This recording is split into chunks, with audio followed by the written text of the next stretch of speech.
एक ओंकार सतनाम करता पुरख निरभौ निर्वैर अकाल मूरत अजूनी सहभंग गुरप्रसाद जप आद सच जुगाद सच है भी सच नानक होसी भी सच। वाहिगुरू जी का खालसा वाहिगुरू जी की फतेह।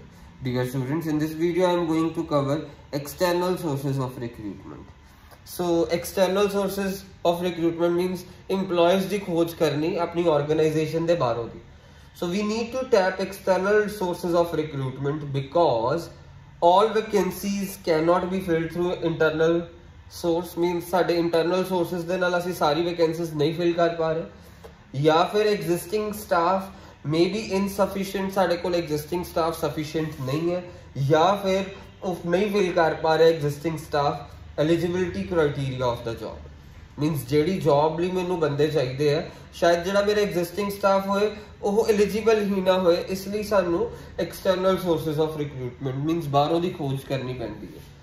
ਸਭ ਤੋਂ ਪਹਿਲਾਂ commonly used sources of recruitment ਸਭ ਤੋਂ ਪਹਿਲਾਂ ਆ ਰਿਹਾ ਡਾਇਰੈਕਟ ਰਿਕਰੂਟਮੈਂਟ। डायरेक्ट रिक्रूटमेंट मीनस तुसी देखा होगा फैक्ट्रीज के बाहर लिखा होता है हेल्पर चाहिए, 2 मजदूर चाहिए, फोरमैन चाहिए। सो एक नोटिस प्लेस करा जाता है on a notice board of enterprise seeking the job details. This method is applicable for semi skilled and unskilled jobs. Basically इहदे नाल असीं सेमी स्किल्ड ते अनस्किल्ड जॉब्स ही फिल करते हैं। It is suitable for filling casual vacancies, ये याद रखना। फिर कैजुअल कॉलर्स। कैजुअल कॉलर्स ਦੇ ਵਿੱਚ ਕੀ ਹੁੰਦਾ, ਜਿੱਦਾਂ ਸਪੋਜ਼ ਮੇਰੀ ਆਰਗੇਨਾਈਜੇਸ਼ਨ ਹੈ ਜਿਸ ਦੇ ਵਿੱਚ ਮੈਂ ਪਹਿਲਾਂ ਟੀਚਰਸ ਰੱਖਣੇ ਸੀਗੇ, ਉਹਨਾਂ ਤੋਂ ਕੁਝ ਟੀਚਰ ਸਿਲੈਕਟ ਕਰ ਲਏ ਐਂਡ ਬੜੇ ਸਾਰੇ ਟੀਚਰਸ ਨੇ ਤਾਂ ਰਿਕਰੂਟਮੈਂਟ ਲਈ ਐਪਲੀਕੇਸ਼ਨ ਪਹਿਲਾਂ ਭਰੀਆਂ, ਉਹਨਾਂ ਚੋਂ 2-3 ਸਿਲੈਕਟ ਕਰ ਲਏ। ਹੋਇਆ ਕਿ ਥੋੜੇ ਮਹੀਨਿਆਂ ਬਾਅਦ ਜਾਂ ਕੁਝ ਸਾਲ ਬਾਅਦ ਮੇਰੇ ਉਹ ਜਿਹੜੇ ਪੁਰਾਣੇ ਸਿਲੈਕਟਡ ਕੈਂਡੀਡੇਟ ਸੀ ਉਹ ਲੀਵ ਕਰ ਗਏ ਤੇ ਮੈਨੂੰ ਨਵੇਂ ਕੈਂਡੀਡੇਟਸ ਦੀ ਜ਼ਰੂਰਤ ਸੀਗੀ। मैं की करा, मैं पहले ही अपनी सारी वो डाटा बनाया होया सीगा अनसिलेक्टेड कैंडीडेट्स दा, जो पिछली बारी अनसिलेक्टेड कैंडीडेट सीगे मैं दोबारा तो उन्हां दे विचों दी छानबीन करके बेस्ट कैंडीडेट फिर तो चूज कर सकदा। ये कैजुअल कॉलर्स है।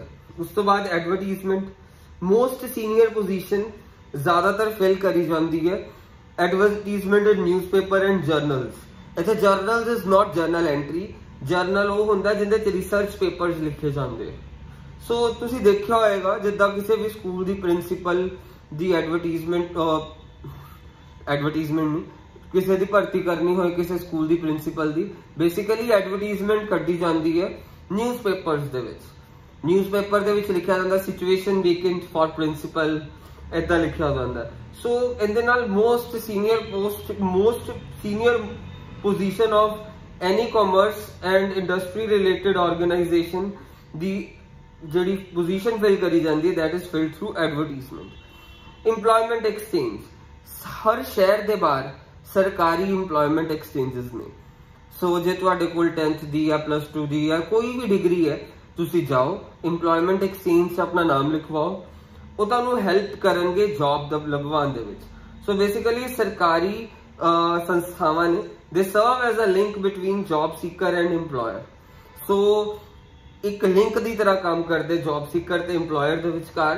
ते इंप्लॉयमेंट एक्सचेंज जे तुहानू इनकैपेबल हुंदा किसी नू भी जॉब ना दिलवान दे विच, जे कोई आया उनके कोल इंप्लॉयमेंट एक्सचेंज सारे डॉक्यूमेंट्स जमा करवा गया and employment exchange is not able to provide job to the job seekers, ते फिर इंप्लॉयमेंट एक्सचेंज उन्होंने अनएम्प्लॉयमेंट भत्ता लगवांदी। भत्ता मीनस अनएम्प्लॉयमेंट अलाउंसेस, मीनस जिन्होंने जॉब नहीं दिलवा पाती तो उन्होंने बैंक अकाउंट के हर महीने 800 रुपया पंजाब के आता है, इनू अनएम्प्लॉयमेंट अलाउंस कहा जाता है। फिर उस तो बाद आते साडे कोल कैंपस रिक्रूटमेंट, अगला एक्सटर्नल सोर्स ऑफ रिक्रूटमेंट। तुसी मूवीज च देखा होएगा कि जिद्दां MBA जिसे किसी ने IIM तो कर ली तो उनकी कैंपस दे विचों ही चक उन्होंने ऑर्गेनाइजेशन बिग ऑर्गेनाइजेशन चक के लै जांदियां इहो जे टैलेंटेड कैंडीडेट्स नूं, ਉਹਨੂੰ ਕੈਂਪਸ ਰਿਕਰੂਟਮੈਂਟ ਕਿਹਾ ਜਾਂਦਾ। ਮੀਨਸ ਜਿੱਥੇ ਪੜ੍ਹੇ ਉੱਥੋਂ ਹੀ ਆਰਗੇਨਾਈਜੇਸ਼ਨਸ ਆਈਆਂ ਵੱਡੀਆਂ ਉੱਥੋਂ ਹੀ ਕੈਂਡੀਡੇਟਸ ਨੂੰ ਉਠਾ ਕੇ ਲੈ ਗਈਆਂ ਮਤਲਬ ਜੌਬ ਦੇਤੀਆਂ। ਫਿਰ ਰეკਮੈਂਡੇਸ਼ਨ ਆਫ EMPLOYEES, मतलब ਕਿਸੇ ਦੀ ਰੈਫਰੈਂਸ। ਤੁਸੀਂ ਜਿਹੜੇ ਜਿਨ੍ਹਾਂ ਦੇ ਵੱਡੇ ਭਾਈ ਭੈਣ ਕੈਨੇਡਾ ਸੈਟਲਡ ਹੋਣਗੇ ਉਹ ਤੁਹਾਨੂੰ ਪਤਾ ਹੋਏਗਾ ਕਿ ਰੈਫਰੈਂਸਿਸ ਕੈਨੇਡਾ ਦੇ ਵਿੱਚ ਰੈਫਰੈਂਸਿਸ ਦੇ ਥਰੂ ਬੜੀ ਜੌਬਸ ਮਿਲਦੀਆਂ। ਮੀਨਸ ਕੋਈ ਰੈਫਰੈਂਸ ਚਾਹੀਦੀ ਹੁੰਦੀ ਜੌਬ ਦੇ ਲਈ। ਫਿਰ ਲੇਬਰ ਕੰਟਰੈਕਟਰ ਮੀਨਸ ਸਾਡੇ ਨਾ ਜਿੱਦਾਂ ਹੁੰਦਾ ਪਿੰਡ ਦੇ ਵਿੱਚ ਇੱਕ ਪਿੰਡ ਦੇ ਵਿੱਚ ਬੜੇ ਸਾਰੇ ਭਈਏ ਹੁੰਦੇ ਆ, ਉਹਨਾਂ ਦਾ ਇੱਕ ਲੇਬਰ ਕੰਟਰੈਕਟਰ ਹੁੰਦਾ। ਜਿੱਦਾਂ ਸਪੋਜ਼ A ਪਰਸਨ ਹੈ, ਉਹਦੇ ਕੋਲ ਇੰਨੇ ਸਟਰੋਂਗ ਲਿੰਕ ਹੈ ਲੇਬਰ ਦੇ ਕਿ ਇੱਕ ਆਵਾਜ਼ ਤੇ 100 ਦੇ 100 ਭਈਆ ਆ ਜਾਊਗਾ। ਸਪੋਜ਼ ਮੈਨੂੰ ਭਈਏ ਚਾਹੀਦੇ ਆ, ਮੈਂ ਮਿਸਟਰ A ਦੇ ਨਾਲ ਕੰਟੈਕਟ ਕਰਿਆ ਕਿ ਮੈਨੂੰ ਭਈਏ ਚਾਹੀਦੇ, ਉਹ 100 ਭਈਆ ਲੈ ਕੇ ਆ ਜਾਊਗਾ।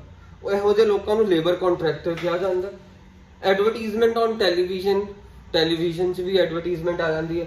ਵੈਬ ਪਬਲਿਸ਼ਿੰਗ ਤੁਸੀਂ ਦੇਖਿਆ ਹੋਏਗਾ naukri.com ਜਾਂ ਫਿਰ ਆਪਾਂ ਕਹਿ ਸਕਦੇ ਹਾਂ indeed.com, jeevansathi.com। ਉਹ jeevansathi.com ਨਹੀਂ, ਉੱਥੇ ਤਾਂ jeevansathi.com ਨਹੀਂ, indeed.com, naukri.com, ਇੱਥੋਂ ਦੀ ਤੁਹਾਨੂੰ ਮਿਲ ਜਾਣਗੇ, ਤੁਹਾਨੂੰ ਜੌਬਸ ਮਿਲ ਸਕਦੀਆਂ। Placement agencies and management consultants, ਜਿਹੜੀ ਪਲੇਸਮੈਂਟ ਏਜੰਸੀਜ਼ ਨੇ ਜਿੱਦਾਂ ਹਰ ਏਰੀਆ ਦੇ ਵਿੱਚ ਪਲੇਸਮੈਂਟ ਏਜੰਸੀਜ਼ ਹੁੰਦੀਆਂ ਜਿਹੜੀਆਂ ਜੌਬ ਜਿਨ੍ਹਾਂ ਕੋਲ ਡਾਟਾ ਬੜਾ ਇਕੱਠਾ ਹੁੰਦਾ। ਡਾਟਾ ਇਕੱਠਾ ਇਨ ਦਾ ਸੈਂਸ ਜਿਹੜੇ ਲੋਕ ਜੌਬ ਸੀਕਰਸ ਹੁੰਦੇ ਸਾਰਿਆਂ ਦਾ ਡਾਟਾ ਹੈ, ਤੇ ਫਿਰ ਇਹਨਾਂ ਦੇ ਨਾਲ ਇੰਡਸਟਰੀਜ਼ ਕਈ ਆਰਗੇਨਾਈਜੇਸ਼ਨਸ ਕੰਟੈਕਟ ਕਰ ਲੈਂਦੀਆਂ ਜਦੋਂ ਉਹਨਾਂ ਨੂੰ ਰਿਕੁਆਇਰਮੈਂਟ ਹੁੰਦੀ ਹੈ। ਇਹ ਜਸਟ ਆਪਣੀ ਸਰਵਿਸਿਜ਼ ਪ੍ਰੋਵਾਈਡ ਕਰਨ ਦੇ ਲਈ ਫੀਸ ਚਾਰਜ ਕਰਦੇ ਆ, ਜੌਬ ਸੀਕਰ ਤੋਂ ਵੀ ਤੇ EMPLOYER ਤੋਂ ਵੀ। That's it.